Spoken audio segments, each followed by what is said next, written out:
বন্ধুরা, বাড়িতে যদি মাইক্রো ওভেন থাকে তাহলে কিন্তু খুব সহজেই একদম রেস্টুরেন্ট স্টাইল চিকেন তন্দুরি আপনারা বাড়িতে বসেই জমিয়ে উপভোগ করতে পারবেন।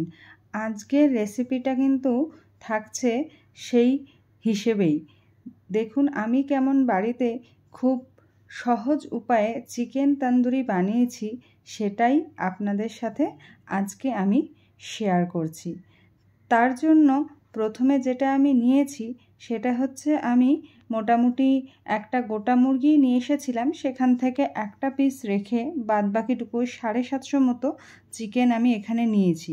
সেটাকে প্রথমে আমি ভালো করে একটু ধুয়ে নিচ্ছি।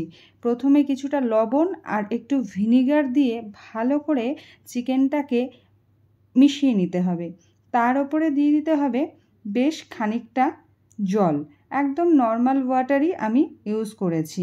দিয়ে মিনিট 10-15 যদি আপনারা এইভাবে ঢেকে রাখতে পারেন, তাহলে চিকেনের যে রক্ত বা নোংরা যাই থাকুক না কেন সেটা কিন্তু খুব ভালোভাবে পরিষ্কার হয়ে যাবে।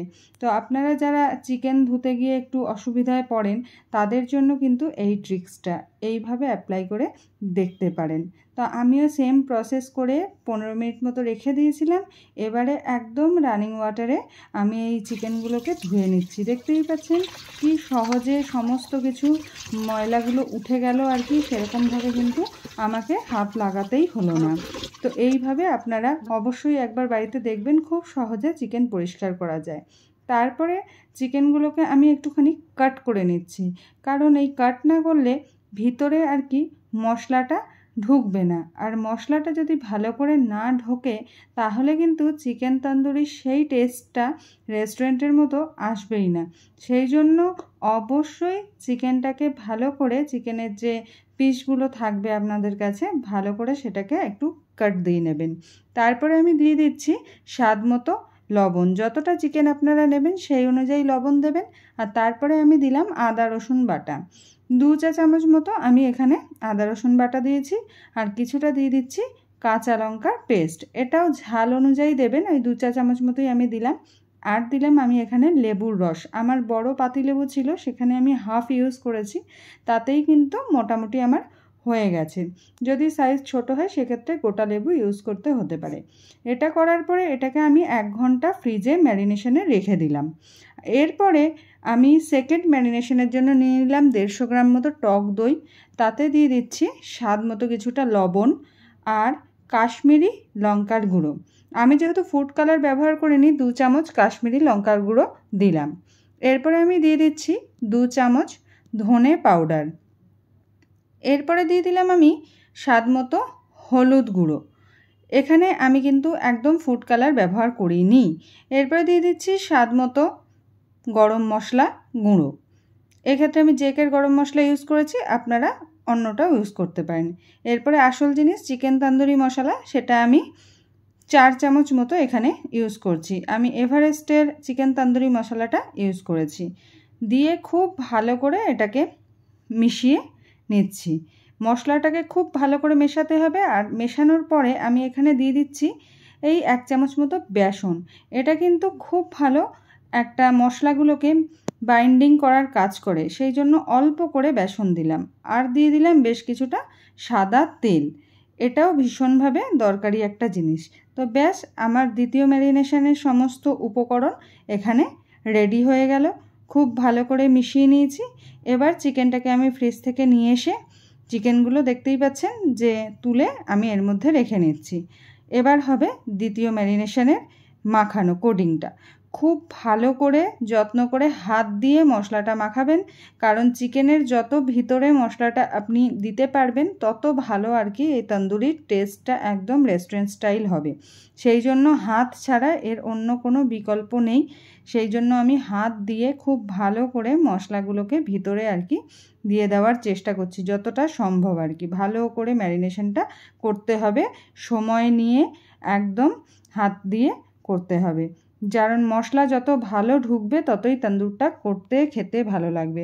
এরপরে আবারও আমি এটাকে দিয়ে দিলাম বাটিতে, দিয়ে আবার ফ্রিজে আমি ঢুকিয়ে দিলাম।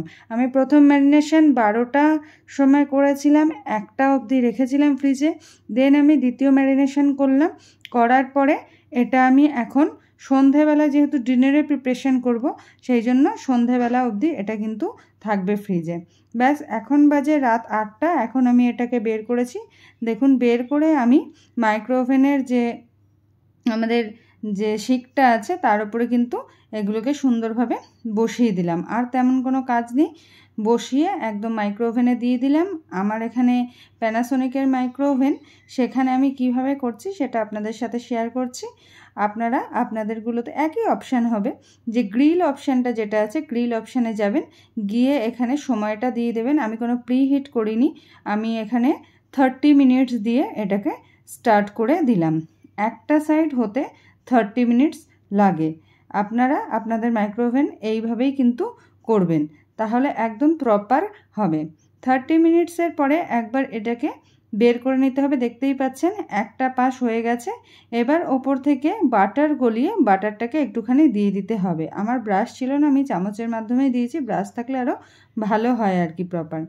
তো করে সেটাকে আবার উল্টে দিলাম, এক সাইড হয়েছিল আর এক সাইডটা উল্টে আবার সেম একই প্রসেসে এটাকে 30 মিনিটস আবার মাইক্রো ওভেনে গ্রিল অপশানে গিয়ে 30 মিনিটস দিয়ে আবার এটাকে বসাতে হবে। মোটামুটি তাহলে ধরে নিন 1 ঘন্টা এটা করতে লাগবে। সেই অনুযায়ী আপনারা খাবার 1 ঘন্টা আগে আর কি এটাকে ফ্রিজ থেকে বের করে মাইক্রো ওভেনে দিলেই কিন্তু রেডি হয়ে যাবে। তো দেখতে পাচ্ছেন আরও 30 মিনিট পরে আমাদের একদম চিকেন তন্দুরি রেডি। পুরো যেরকম রেস্টুরেন্টের হয় সেই রকমই একদম দেখতে হয়েছে, আর খেতেও সেরকম হয়েছে। আর ভিতরটা ভীষণ জুসি হয়েছিল। আমি রিং রিং পেঁয়াজ, লেবু, লঙ্কা দিয়ে সার্ভ করেছি। আপনারা আপনাদের পছন্দ মতো সার্ভ করতে পারেন। তো বন্ধুরা, কেমন লাগলো আজকের রেসিপি অবশ্যই আমাকে কমেন্টে জানাবেন, আর বাড়িতে অবশ্যই এইভাবে বানিয়ে খাবেন। যাদের মাইক্রো ওভেন নেই তাদের জন্য এটা কিভাবে এমনি গ্যাসে করা যায় সেটা নিয়েও আমি পরে একটা ভিডিও করব। দেখা হচ্ছে পরের ভিডিওতে, ততক্ষণের জন্য টাটা।